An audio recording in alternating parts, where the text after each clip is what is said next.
Hello everyone and welcome back to my channel. I do apologize about the long delay in between videos. October came and I got extremely busy. So long story short, I am back and I am back today with my first review for the channel. I wanted to do reviews of like product reviews like DVD, Blu-ray, 4K reviews, but I wanted to make the first one a special one and this is no exception. And I am talking about the Second Sight Dawn of the Dead 4K box set.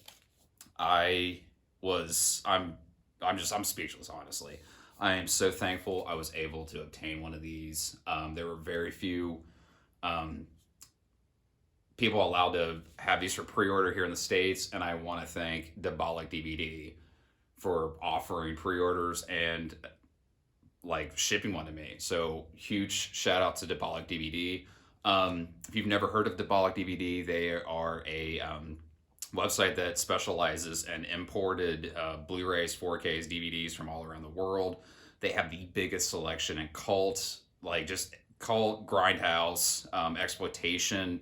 They have everything, and I will leave I'll leave the address in the description below. And if you've never heard of them, I highly recommend checking them out because they probably have one of the best selections for home video on the internet as we speak. So thank you again for Diabolic DVD for offering these and shipping it to me. And they were just so cool. The updates were so cool. Like, and I just can't say enough good things about Diabolic DVD. So thank you, and I will leave that address in the description below. But I didn't really think I'd actually honestly get an upgrade to this because I've missed out on the last couple 4K releases. They were European only, and by the time I found out about it, they were already sold out. But I was lucky to jump on this because I heard a company out of England called, I can't stop looking at this thing, called Second Sight was doing the restoration and had every intention on releasing them. But at first I heard it was just in the UK. They had no intentions on going overseas and shipping here in the States, but only, like I said, a few vendors. That was the word I was looking for earlier. I'm sorry. Been a while. Bear with me. Only a few vendors were allowed to carry these, and so I put my order in, and I got nervous because I heard a couple vendors were not able to fill orders. I was like, man, I hope Diabolic DVD is not one of them, and lucky for me, it wasn't. So yeah, let's get into this thing. I'm gonna do an unboxing. First unboxing for the channel. I absolutely love this, the design of it, just everything about this box set. I watched one video, believe me, I watched like tons of videos, unboxing videos and review videos before I got mine. I was just trolling and was just like, when's mine going to get here? And it finally did get here. Like, I want to say 3 weeks or something. I don't remember. I'm just happy it's here. But I remember watching one video where the guy wasn't too crazy about the actual look of the box set. And while he's right to have his opinion, I kind of have to disagree because Dawn of the Dead, one of the great things about Dawn of the Dead, one of the many great things about Dawn of the Dead is you don't need too much to sell it. You know, it's very minimal you need to sell the movie because the movie speaks for itself.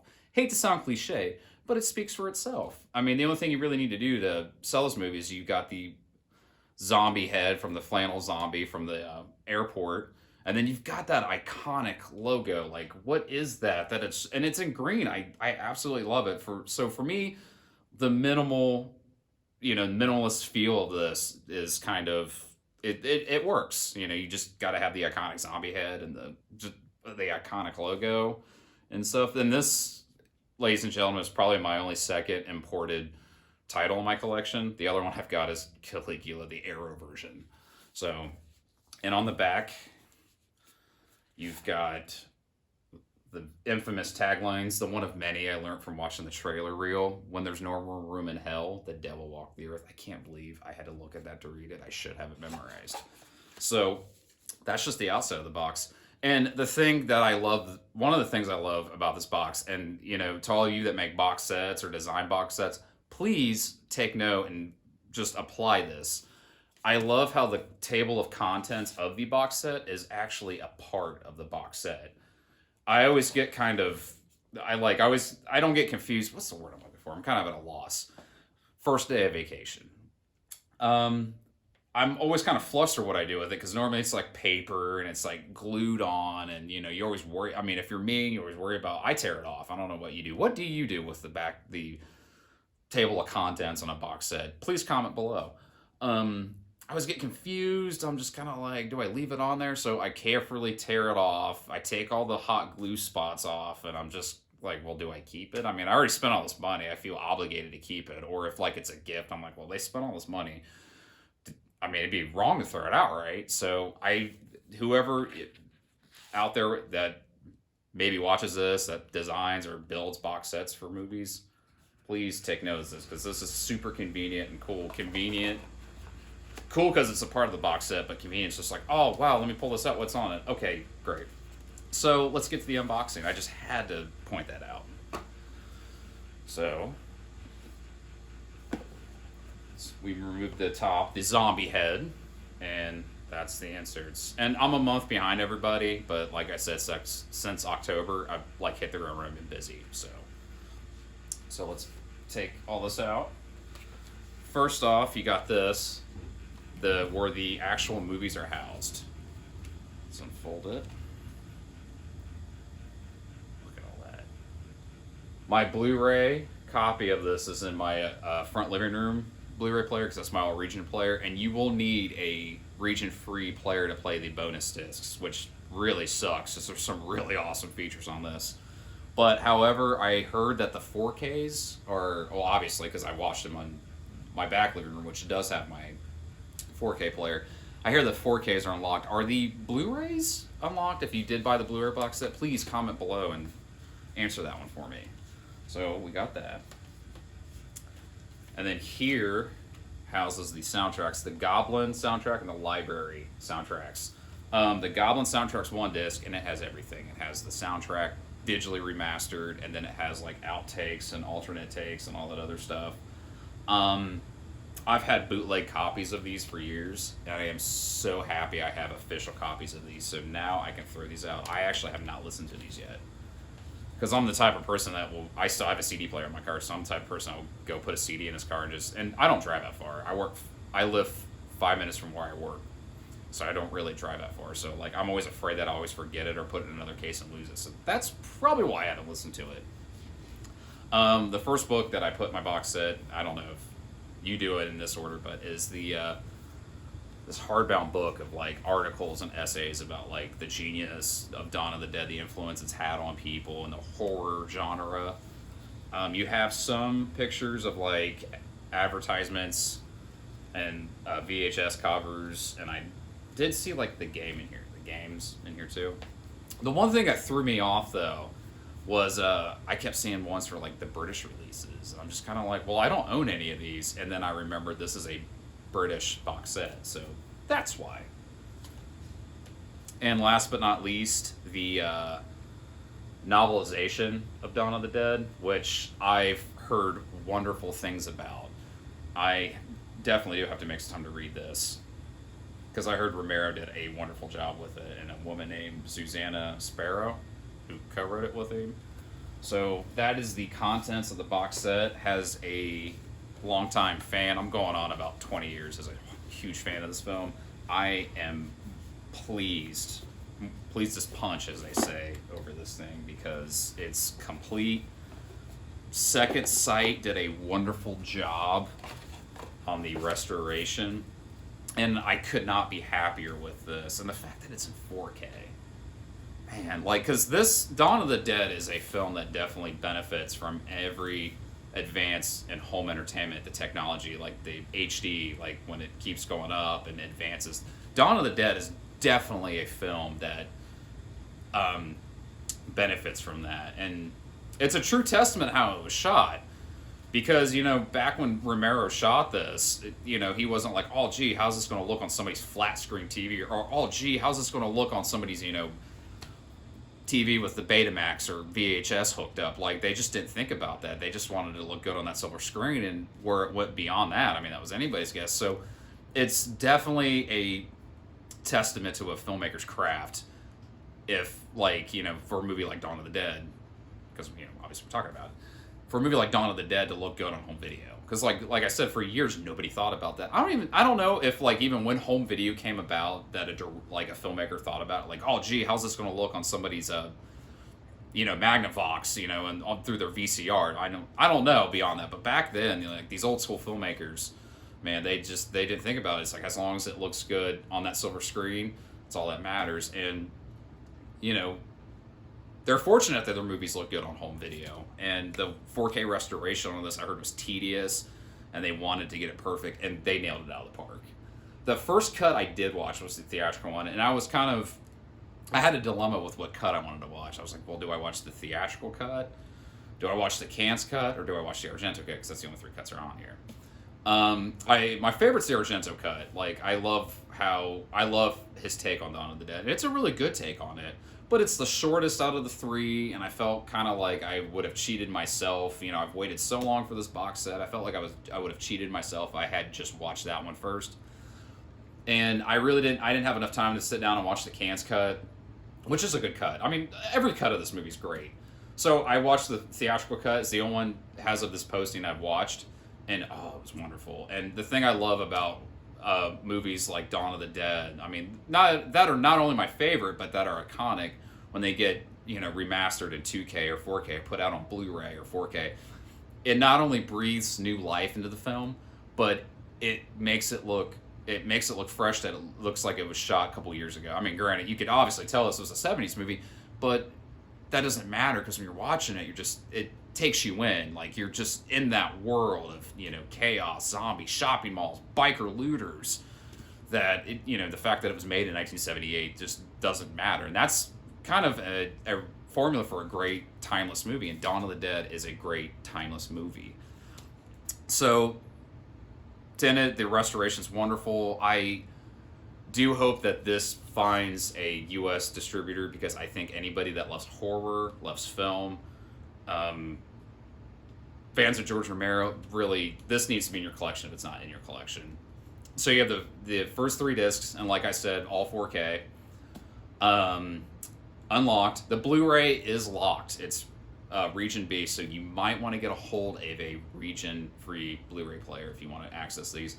And they've got every aspect of the production covered on these things. I mean, you got the zombie and bikers, where they talk to the bikers and the zombies.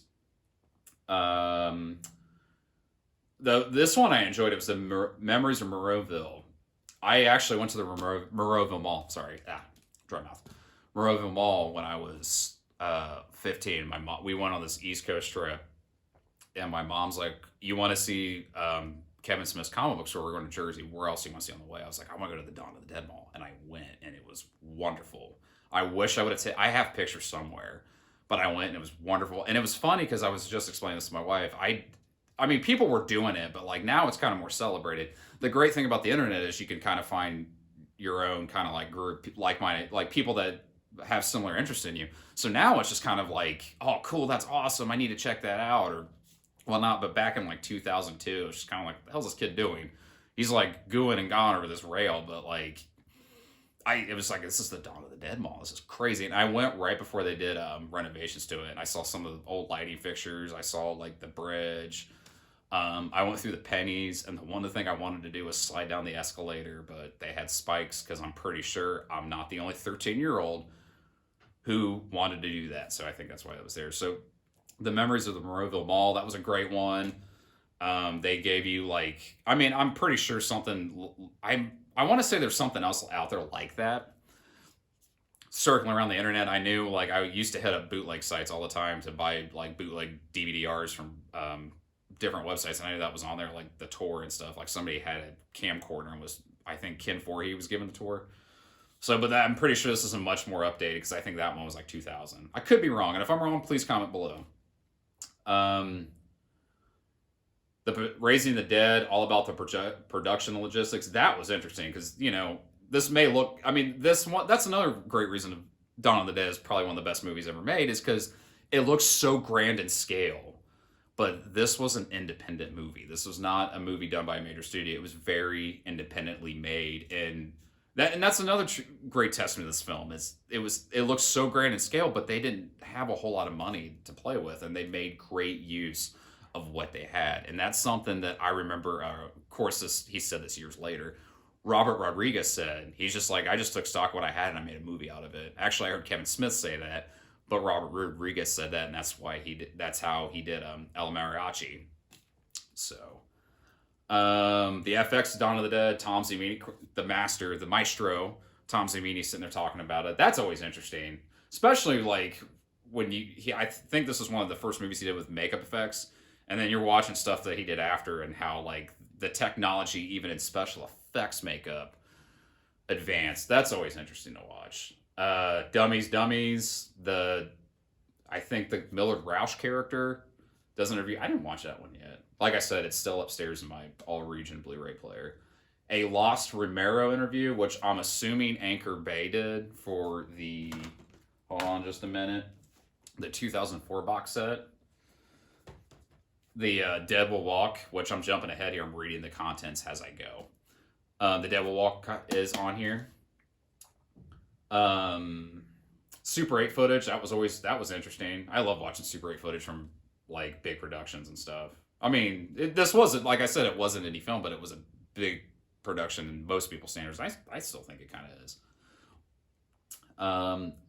2 versions of Document of the Dead, and that's one of the many reasons why I bought this, because I watched the original Document of the Dead on IFC, I want to say 2002, 2003, and it already had kind of like this legendary status, like, oh, they shot it while Dawn of the Dead was shooting. It's crazy. You see all this behind the scenes footage and whatnot. And I watched it. I actually taped it. I have it somewhere. I don't know where. Somewhere in this mess, I have it. And I really enjoyed it. It's, to me, Document of the Dead for Dawn of the Dead is like Hearts of Darkness is for Apocalypse. Now, granted, Hearts of Darkness does have like a little bit of like behind the scenes footage, and they have kind of like footage, like interviews shot at way after the fact, but it's kind of the same thing. And to me, that's an important documentary because it's like on the set, you got to think when they were getting interviewed and, they were showing behind the scenes stuff, they had no idea the movie they were making, the impact it would have, not only in filmmaking, but on like, film in general. So the original cut's on here. I have not watched that yet. The definitive cut's on here. The definitive cut's all right. I loved how the director kind of made a point to film his kind of interactions with Marrow way later into his career, because I think they showed Monkey Shines, Two Evil Eyes. They skipped around a bit. But then again, Romero didn't do a whole lot in the 90s. Land of the Dead, and then I want to say the last 2 Dead movies. Was it Survival? And I'm drawing a blank here. I'm sorry. It's weird because in my brain it's 4 movies, but I know there's, I think, 6. Like I'm having a total brain freeze right now at the last 2. Well, anyway, he was on his last 2 movies and stuff. It was cool to see him kind of have that running joke, kind of seeing him like, oh, hey, remember I always said I'd come visit you with a camera or whatnot. It's cool, but like I felt it was a little much. I think it kind of took away too much from Dawn of the Dead a little bit. But that's just me. I mean, what'd you think about the definitive cut? Which was your favorite cut of Document of the Dead? Comment below. And then, like I said earlier, they have The Dead Will Walk, which has a huge fan of this movie. Me, like many other people who absorb everything about this movie, we were very lucky to have 2 great documentaries about this film. We've got the documentary, behind the scenes documentary shot while the movie on location. Then we got this, oh man, I can't say enough good things about The Dead Will Walk either. Like, I absolutely love it. It's kind of like a combination of both. But the authenticity of Document of the Dead, that actually being shot while the movie was being shot, is one of the reasons why it's great. And The Dead Will Walk is just great because they had some time to kind of let that impact kind of grow and then talk about it and their experience and stuff. And a lot of the archive footage they show in it is just amazing. So you got that. And lastly, trailers, TV, and radio spots. So it's a nice little package. As a Dawn of the Dead fan, I feel complete. I have everything that I possibly ever wanted in a release for this movie. And I'm just so happy it's celebrated in this fashion. I will say that there's a couple things I would have liked to have seen, just for shits and giggles. I mean, I'm not too sad or heartbroken over this. It's just kind of food for thought, really. I would have liked to see what the rated R cut looked like, because I guess, for those of you that don't know, and if I'm completely wrong about this, please correct me, Um, when Romero did Creepshow, they tagged on Dawn of the Dead, but my speculations, because Creepshow was a Warner Brothers movie, um, it, I think they had to re-edit it to make it an R so people get it, because Dawn of the Dead is an unrated movie. It's not an X, it's just an unrated film, which was very rare for the time. And I got tired of holding it. So I think that's why the unrated cut came about, and I heard it was just a huge controversy amongst the Dawn of the Dead fans and George Romero fans. Is I think now Dawn of the Dead would be a rated R movie, but back in 1978, 82 when Creepshow was released, I think it was just way too gory for the mainstream film circuit. So I think that's why it got edited down. I don't think Warner Brothers would have allowed their big budgeted horror film to be screened with this unrated renegade independent film. So I think that's why that happened. That's just kind of a theory that I'm tossing around. I would have liked to see what they would cut out of it, because I mean, like I said, now it would be considered a rated R film, but back in those days, that was just wow, you went right for the throat. So, and I would have also liked to seen this extended mall cuts hours. I mean, granted, that's a fan edit, and I don't think they have any like intellectual property to do with that or whatever. I don't know, but I would like to seen that. I guess it's every single shot for like edit of Dawn of the Dead all in one movie. I had a copy of it somewhere, but it got lost. So, but yeah, or even a TV edit, if they ever edited this for TV. I can't imagine this being shown on TV ever.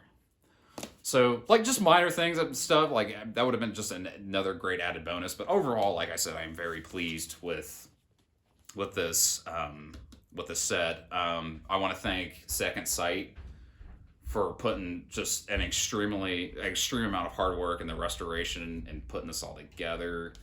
Probably dealing with like the legal headaches of it too. I'd like to thank the Bollock DVD again for offering this to us here in the States, and just being really cool and giving us updates about it, because like I was cool about it. I was very cool and I was very patient, but I understand there's some of us that weren't.